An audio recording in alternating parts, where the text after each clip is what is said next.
Dead line رات 2 بجے مقرر کی گئی۔ سنتونم کے مطابق 3 بجے یعنی ڈیڈ لائن گزرنے کے 1 گھنٹے بعد ہائی جیکرز کا رہنما، جس نے خود کو حرفن مولا کہا، دوبارہ کنٹرول ٹاور سے مخاطب ہوا اور طیارے کو ایندھن فراہم کرنے، سامان اتارنے، طیارے کے گرد روشنی لگانے اور سکھ قیدیوں کی رہائی کا مطالبہ کیا۔ پاکستانی حکام نے یہ مطالبہ ماننے سے انکار کر دیا، جیسا کہ کنٹرول ٹاور اور ہائی جیکرز کے درمیان اس مکالمے سے ظاہر ہوتا ہے۔ لاہور ٹاور نے کہا، آپ کہاں جانا چاہتے ہیں؟ جس کے جواب میں ہائی جیکر نے کہا، ہم خود فیصلے کریں گے کہ ہم کہاں جانا چاہتے ہیں۔ پھر ٹاور نے کہا، باہر آ کر تازہ ہوا میں سانس کیوں نہیں لیتے؟ ہم آپ کو کھانا بھی دے سکتے ہیں، کچھ دیر کے لیے مسافروں کو باہر آنے دیں۔ ہائی جیکر کا جواب تھا، ہمیں کھانے کی ضرورت نہیں۔ گولڈن ٹیمپل میں سکھ 3 دن بغیر کھائے پیے رہے، کیا ہوگا اگر مسافر بغیر کھائے رہے؟ ہمارا ایندھن دینے کا مطالبہ کیا ہوا؟ پھر ٹاور نے کہا، ٹینکر اور سیڑھی سامان اتارنے کے لیے راستے میں ہے، 15 منٹ میں پہنچ جائیں گے۔ پھر آدھے گھنٹے بعد ہائی جیکرز نے ٹاور سے کہا، ہمارے مطالبے کا کیا بنا؟ ٹاورز کا جواب تھا، ٹینکر اور سیڑھی موجود ہے، ٹینکر بھی جوڑ دیا گیا ہے، لیکن جب تک کچھ مسافروں کو رہا نہیں کیا جاتا آپ کی درخواست پوری نہیں کی جا سکتی۔ ہائی جیکرز نے کہا، یہ ناممکن ہے۔ ٹاور نے جواب دیا، جب تک آپ کچھ مسافروں کو رہا نہیں کرتے آپ کو ایندھن نہیں ملے گا۔ یوں سمجھے کہ ہر 25 مسافروں کے بدلے 1 ٹن ایندھن دیا جائے گا۔ کل 25 ٹن ایندھن درکار تھا۔ آپس میں مشورے کے بعد ہائی جیکرز نے کہا، منظور ہے۔ ٹاور نے کہا، رہائی کی ترتیب یہ ہونی چاہیے، پہلے خواتین، بچے اور انڈین شہری، باقی بعد میں۔ ہائی جیکرز نے مان لیا۔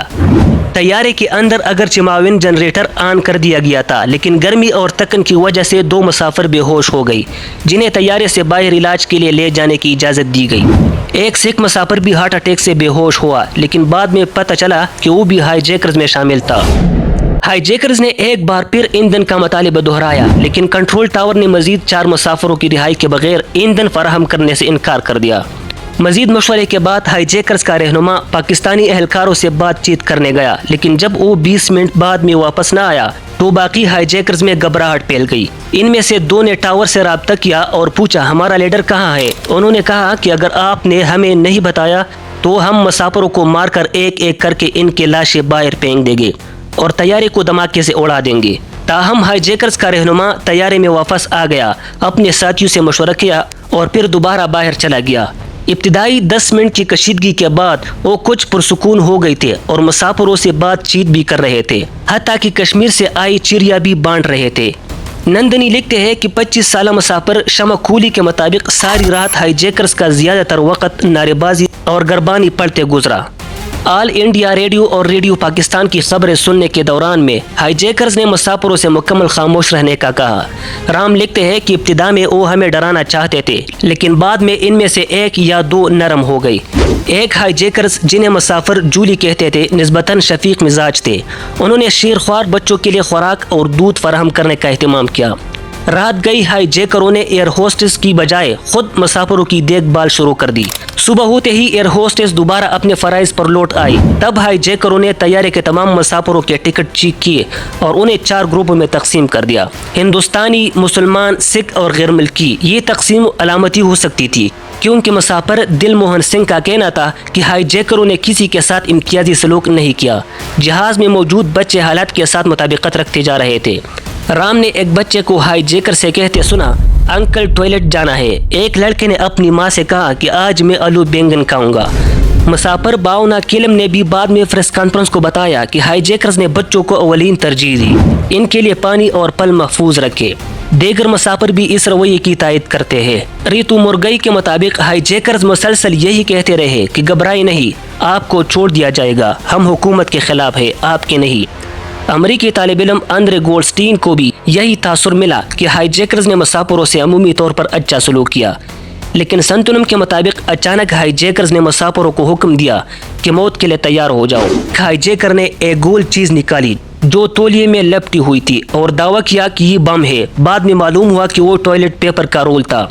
نندنی نے کیلم کے حوالے سے لکھا کہ اس لمحے چند ہائی جیکرز خود بھی جذباتی ہو گئے، آنکھوں میں آنسو لیے کہنے لگے کہ اب انہیں چھوڑ دیتے ہیں۔ مسافر موہن رام کا کہنا تھا، ہم سب نے سوچا کہ بس اب یہ انجام ہے۔ پوری کیبن میں سوگوار خاموشی چھا گئی۔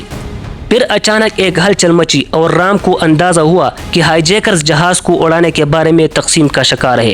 ولیم کے سٹونز نے نیو یارک ٹائمز میں لکھا کہ بعد میں مسافروں نے انہیں بتایا کہ ہائی جیکروں کے لیڈر نے طیارے کے باہر تقریباً دوپہر کے وقت ایک ہندوستانی اہلکار سے ملاقات کی، جس کے بارے میں خیال کیا جاتا ہے کہ وہ پاکستان میں انڈیا کے سفیر کے ڈی شرما تھے۔ نندنی لکھتے ہیں کہ بالآخر ہائی جیکرز نے اعلان کیا کہ وزیر اعظم اندرا گاندھی نے ہمارے مطالبات مسترد کر دیے ہیں، مگر ہم آپ سب کو انسانی ہمدردی کی بنیاد پر رہا کر رہے ہیں۔ ہم حکومت کے ظلم کے خلاف ہیں، بے گناہوں کے نہیں۔ اگر کسی کو تکلیف پہنچی ہو ہم معذرت خواہ ہیں۔ اور پھر وہ منظر جیسے نوجوان صحافی اجے بوس کبھی نہ بلا سکے گی کہ اچانک مسافر اور ہائی جیکرز ایک دوسرے سے لپٹ کر بچوں کی طرح رو رہے تھے۔